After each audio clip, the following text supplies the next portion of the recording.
Hi everybody, it's Dr. Cassette. It's time for a little Wisdom Wednesday. As you can tell, I am not in the office.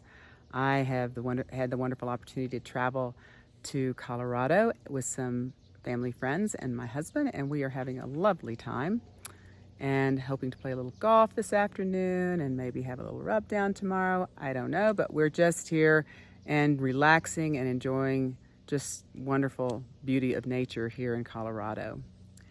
I was planning on doing more on glyphosate this week, but unfortunately I forgot my book. So I thought, well, why don't we talk a little bit about the benefits of vacation, how wonderful that is. I know that when I was young and my family took vacations, we had wonderful memories and had great times here in Colorado. We used to travel with my dad's family in particular, where he had 3 siblings and I had 13 cousins.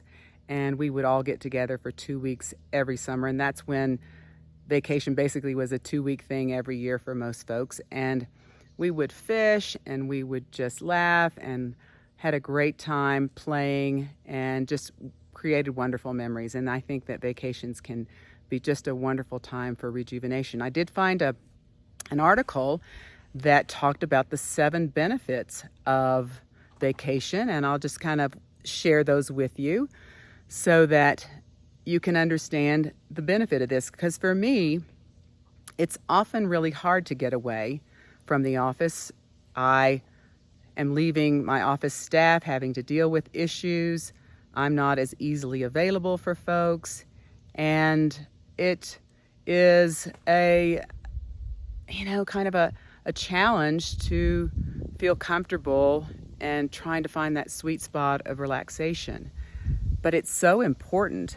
We know that it's important for our physical health. We know that when we get away and we can lower stress, which is always beneficial, we can lower heart rate, we can lower blood pressure, and that has great benefit to our heart.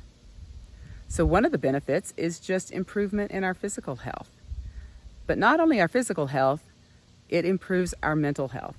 Chronic stress, which raises cortisol, and thereby when cortisol goes up, as we have talked before, we know that cortisol doesn't travel alone. Cortisol has some friends that comes with it. So epinephrine and norepinephrine, which is adrenaline, and a hormone called glucagon, which increases blood sugar levels for our brain when we are stressed.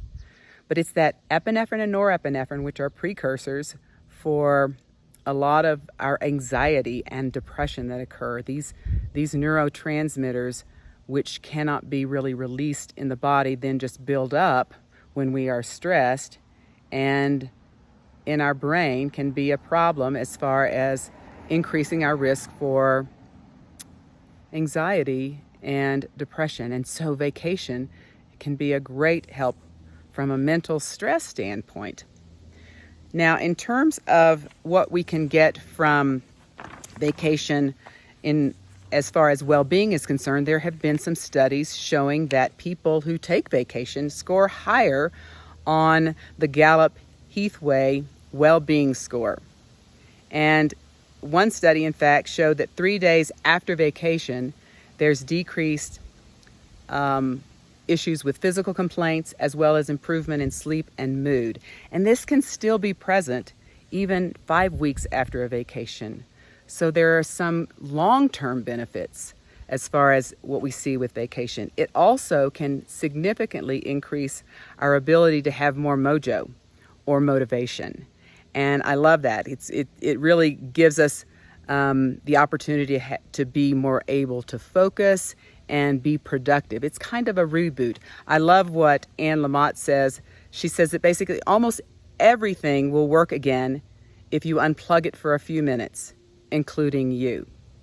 And I think vacation gives us an opportunity to just unplug. And what a great thing that can be for many of us, especially for those of us during this last 18 months who have been stuck at home, working from home, on Zoom calls, off Zoom calls, just in front of a computer, in front of a screen. And of course, being in something like this, I mean, who wouldn't love this? This is just fabulous, being out in nature. So we do see that we get more motivation. It also gives us a chance to re-plug into our family and to our friends and into relationships. It can certainly improve the relationships we see with families as we get a time to talk with people and be around people when they are even less stressed, which gives us wonderful relational time.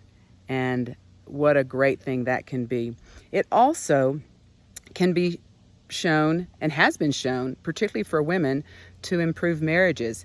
And we know, ladies, this is a time away from all the hustle and bustle of life, and it can give you a wonderful opportunity to kind of revisit sex. As I tell people, there's appetizer sex and then there's gourmet sex. And gourmet sex is definitely something you can have easily during vacation time because no one's in a rush and you can just focus on your partner.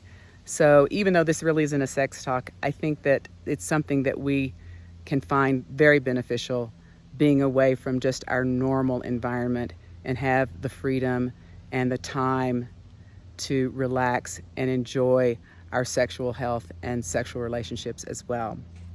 It also improves our ability to get away from all the busyness to prevent burnout.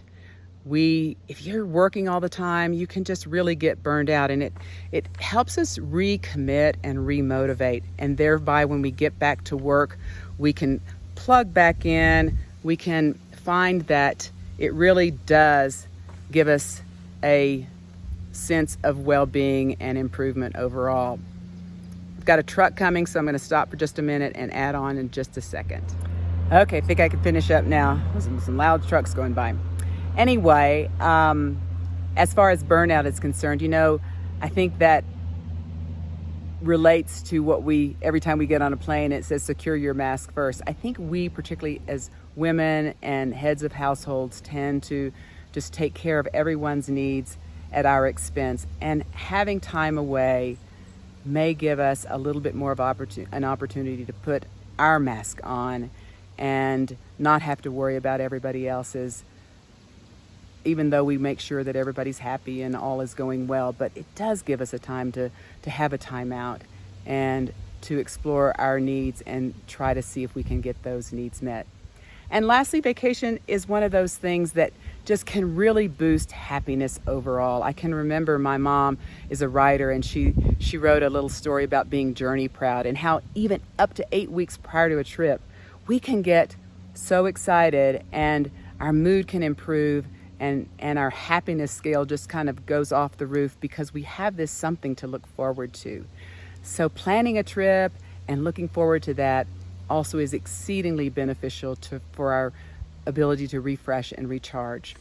So hopefully that's giving you a little bit of a look into why we want to consider vacations, and I hope all you are having them, have had them, are planning them, and looking forward to them.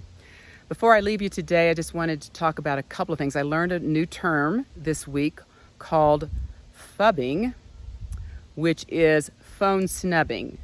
So phubbing is when you basically ignore those people around you while you play on your phone, whatever that is, whether you're looking at things or shopping or playing games or answering texts at the expense of all of those around you. And we all see it every day. I'm guilty. We're all guilty at times of this phubbing, which is kind of a fascinating term, but phone snubbing. And I think that it would be very beneficial to make some real commitment to avoid that as much as you can and draw some lines in the dirt when you will avoid your phone and when you will put it down. I've had to have a couple of interventions. My husband has had to intervene on me several times, and I work hard not to have to pick up my phone. I'm the one that usually is in the group looking things up that people can't remember, or what's this or what's that. And, we just need to probably ignore that and move on. So I hope that you will look up this new term, understand it, and maybe try to avoid that. And lastly, just about the Delta variant as far as COVID is concerned, it seems to be very much an infectious version. This is never going to go away. We're going to have this COVID corona type organism out there for a long time. I hope this is a reminder, whether you've been vaccinated or not, to please keep your immune system in good shape. Take that vitamin D, have some C and zinc around. Maybe if you're doing melatonin, make sure you're doing that. There are some newer things that are out there that can be used early on should you develop a cold or flu. And even this particular variant has different symptoms. We're seeing much more upper respiratory type symptomatology and with loss of some smell and taste as well, but body aches and more cold-like symptoms, it appears. And the hope is that if we have either early intervention or you've been vaccinated, that we avoid obviously hospitalization and subsequent severe illnesses. And we're seeing significantly less death, but we are still seeing death with this particular virus. So if there is anything that we can do to help you, please let us know. I hope you all have a great week, and we will talk again next week.